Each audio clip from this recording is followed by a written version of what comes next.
Hello guys, ഇതെവിടാണെന്നറിയോ? ഞങ്ങൾ ഇന്നൊരു trip പോയതാണ്. വനത്തിനുള്ളിലൂടെ ഒരു ട്രിപ്പ്. പക്ഷെ തിരിച്ച് വന്നപ്പം നല്ല അടിപൊളി വ്യൂ ആയിരുന്നു. നല്ലാണ്ട് ആ മേഘം കണ്ടോ, ചെമ്മാനം. അതുമാത്രമല്ല, നമ്മൾ അങ്ങോട്ട് അപ്പുറത്തോട്ടൊന്നും എടുത്തില്ല. നമ്മൾ വണ്ടി പോകുന്ന ആ ഒരു വ്യൂ മാത്രമേ നമ്മൾ എടുത്തുള്ളൂ. അപ്പുറത്തോട്ടൊക്കെ നല്ല രീതിയിൽ കാണാൻ പറ്റുള്ളൂ. നല്ല രസമായിരുന്നു. നല്ല അടിപൊളി എന്ന് പറഞ്ഞാൽ അടിപൊളി. ഇതെവിടാന്ന് പറയാൻ പറ്റുമോ? നമ്മുടെ മാമ്പഴത്തറ റൂട്ടാണ്. അത് ഒരു 3 മണി കഴിയുമ്പോൾ ആ റൂട്ടിലോട്ടൊക്കെ ഒന്ന് ഇറങ്ങിക്കഴിയാൻ നല്ല അടിപൊളിയാണ്. കാണാൻ പറഞ്ഞാൽ നല്ല വൈബാണ്, നല്ല തണുപ്പാണ്, നല്ല കോടയുണ്ട്. രസമെന്ന് പറഞ്ഞാൽ പൊളിയാണ്. നിങ്ങൾ ഏത് ഡിസ്ട്രിക്റ്റിലുള്ള ഒരാൾക്കാരാണെങ്കിലും ഇവിടെ വന്നൊന്ന് കണ്ടു നോക്കണം. നിങ്ങൾ പിന്നെ എപ്പോഴും വരും ഇവിടെ.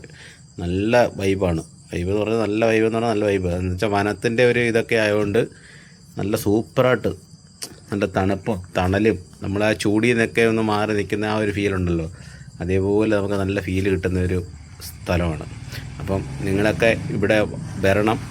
ടൂറിസ്റ്റ് മേഖല ആക്കും എന്നൊക്കെ പറയുന്നുണ്ട്, പക്ഷേ ആക്കത്തൊന്നുമില്ല. ഞങ്ങളിങ്ങനെ പോന്നു. നമ്മൾ അടുത്ത സ്ഥലമായതുകൊണ്ട് നമ്മളങ്ങനെ പോകുന്നുണ്ട്. നല്ല അടിപൊളി സ്ഥലമാണ്, നിങ്ങൾക്ക് വരാം. അവിടെ വേറെ പ്രശ്നങ്ങളും കാര്യങ്ങളൊന്നുമില്ല. പിന്നെ ചെക്ക് പോസ്റ്റ് കാര്യങ്ങളൊക്കെ ഉണ്ട്. അത് അവിടെ അവർ ചെക്ക് ചെയ്യും, വേറെ എന്തെങ്കിലും ഇതൊക്കെ ഉണ്ടോ എന്നൊക്കെ ചെക്ക് ചെയ്യും. വേറെ പ്രശ്നങ്ങളും കാര്യങ്ങളൊന്നുമില്ല. നല്ല അടിപൊളി വൈബ് സ്ഥലമാണ്, സൂപ്പറാണ്. ആ ചെമ്മാനം കണ്ടല്ലേ, അടിപൊളി വൈബാണ്. നമ്മളിവിടുന്ന് ഒരു 3 മണിയാകുമ്പോൾ പത്തനാപുരത്തു നിന്ന് കയറി കഴിഞ്ഞിട്ട് തിരിച്ചിറങ്ങി വരുമ്പം ഇതേപോലെ കാണാൻ പറ്റും. നല്ല രസമാണ്. അതുപോലെ മഴവില്ല് അടിപൊളിയായിട്ട് കാണാൻ പറ്റും. വനമേഖല ആയതുകൊണ്ട് മഴവില്ല് എപ്പോഴും നിറഞ്ഞിരിക്കും. പക്ഷേ ആ വീഡിയോ നമുക്ക് എടുക്കാൻ പറ്റിയില്ല. ഒരു വട്ടം പോയപ്പോൾ നമ്മൾ എടുത്തതാണ്. നല്ല സൂപ്പറായിട്ട് എടുക്കാൻ പറ്റും. നല്ല ഇതാണ്. പിന്നെ രാത്രി കാലങ്ങളിൽ പോകുമ്പോൾ സൂക്ഷിക്കണം, ആനകളൊക്കെ ഇറങ്ങുന്ന സ്ഥലമാണ്. അതുകൊണ്ട് രാത്രി കാലങ്ങളിൽ ഇറങ്ങാതിരിക്കുന്നതാണ് നല്ലത്. ഒരു 3 മണിക്ക് അവിടെ കയറിയിട്ട് തിരിച്ചൊരു 5-5:30 6 മണിയാകുമ്പോൾ തിരിച്ചിറങ്ങുന്ന രീതിയിൽ വേണം നിങ്ങൾ യാത്ര ചെയ്യാൻ. അതായിരിക്കും സേഫ്. അടിപൊളി. ഞാൻ തിരിച്ചു തന്നെ ഇറങ്ങിയെന്ന് വെച്ചാൽ പേടിച്ചിട്ടൊക്കെയാണ്. ആന ഇറങ്ങുമോ ഇല്ലയോ, നമ്മൾ ഇച്ചിരി ലൈറ്റായി ഇറങ്ങിപ്പോയി. സൂപ്പർ സ്ഥലം. ഞാൻ പേരുണ്ടപ്പോൾ അതൊക്കെയാണ് സ്ലോ ആയിട്ടാണ് വരുന്നത്. എപ്പോഴാണ് ആന ക്രോസ് ചെയ്യുന്നത് ഒന്നും പറയാൻ പറ്റത്തില്ല. അതേപോലെ ഡേഞ്ചർ സ്ഥലമാണ്. അതുകൊണ്ട് പക്ഷെ നേരത്തെ ഇറങ്ങുക, ഇരുട്ടത്തിന് മുന്നേ തിരിച്ചിറങ്ങുക, അതായിരിക്കും നല്ലത്. പക്ഷെ കാണാനൊക്കെ നല്ല വൈബാണ്. നല്ല സ്ഥലങ്ങളെല്ലാം പക്ക. ഫോട്ടോ എടുക്കാനായാലും വീഡിയോ എടുക്കാനായാലും നല്ല സൂപ്പർ സ്ഥലമാണ്. ഇവിടെയൊക്കെ കാണാൻ ആഗ്രഹമുള്ളവർ വരുക, നല്ല രസമായിരിക്കും.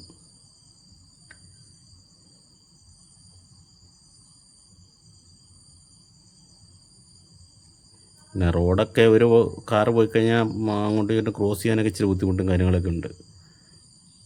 ഒരു ബൈക്ക് വന്നപ്പോൾ തന്നെ നമുക്ക് പോകാൻ ബുദ്ധിമുട്ടുണ്ട്. റോഡ് ഇച്ചിരി മോശമാണ്, മൊത്തം കട്ടറും കുടിയും അങ്ങനെയൊക്കെ ഉണ്ട്. നേരത്തെയൊക്കെ വെച്ച് നല്ല രീതിയിൽ കിടന്നേ. ഇപ്പോൾ എന്തുകൊണ്ടാണ് ഇങ്ങനെ ആയെന്നറിയില്ല. വനമേഖലയായതുകൊണ്ട് ഇപ്പോഴും മഴയും കാര്യങ്ങളൊക്കെ ഉണ്ടായതുകൊണ്ട് അങ്ങനെയൊക്കെയാണ്. വണ്ടി യാത്രകൾ കുറേ അങ്ങനെ ഉണ്ട്. അച്ചൻകോവിൽ, പിന്നെ അങ്ങോട്ട് തമിഴ്നാട് ആ റൂട്ടിലൊക്കെ കുറേ ആൾക്കാർ ഈ വഴിയൊക്കെയാണ് ബൈ റോഡ് കയറി പോകുന്നത്. അപ്പോൾ അതുകൊണ്ട് അങ്ങനെയുള്ള കുറേ ഇതുണ്ട്. റോഡ് കുറേ മോശമാണ്. അച്ചൻകോവിൽ വന്ന റൂട്ടും മോശമാണ്. മാമ്പഴത്തറ വഴി ഈ പോകുന്ന കഴുതുരുട്ടി ആ ഭാഗം പോകുന്നത് മോശമാണ്. എന്തായാലും പകുതി വഴിയൊക്കെ പോയിട്ട് നമുക്ക് നല്ല രീതിയിൽ പോയിട്ട് തിരിച്ചു വരാൻ പറ്റും. നല്ല വൈബ് സ്ഥലമാണ്.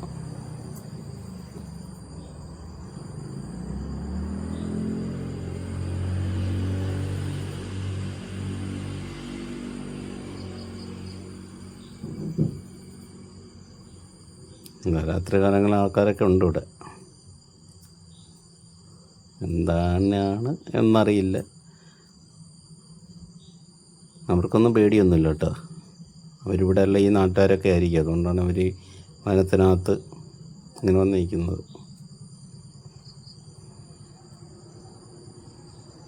Okay, bye. ഇപ്പം അച്ചൻകോവിൽ റൂട്ട് പോവാം, മാമ്പഴത്തറ റൂട്ട് പോവാം, പത്തനാപുരം